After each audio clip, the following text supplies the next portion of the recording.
നമസ്കാരം, എഡിറ്റർ ലൈവിലേക്ക് സ്വാഗതം. കേന്ദ്രീയ വിദ്യാലയത്തിൽ ആത്മഹത്യയ്ക്ക് ശ്രമിച്ച് ചികിത്സയിലായിരുന്ന വിദ്യാർത്ഥിനി മരിച്ചു. ഊരകം വെങ്കുളം മലപ്പുറം ജവഹർ നവോദയ വിദ്യാലയത്തിലെ ഹയർ സെക്കൻഡറി സയൻസ് വിഭാഗത്തിലെ 2ാം വർഷ വിദ്യാർത്ഥിനി തിരൂർ പുതുപ്പള്ളി എണ്ണക്കണ്ടത്തിൽ അലീന ത്യാഗരാജനാണ് മരണപ്പെട്ടത്. സംസ്കാരം ചൊവ്വാഴ്ച രാവിലെ 9 മണിക്ക് വീട്ടുവളപ്പിൽ നടന്നു. ശനിയാഴ്ച വൈകുന്നേരം 4:30യോടെയാണ് ആത്മഹത്യയ്ക്ക് ശ്രമിച്ചത്. പെൺകുട്ടികളുടെ ഹോസ്റ്റലിന്റെ പിറകുവശത്ത് റാമ്പിലെ കമ്പിയിൽ ഷാളിൽ തൂങ്ങി നിൽക്കുകയായിരുന്നു.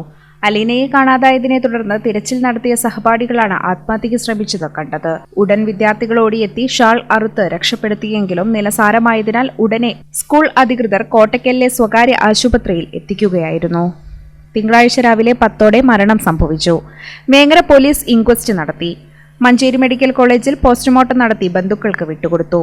അനിതയാണ് അമ്മ. Editor live, Malappuram.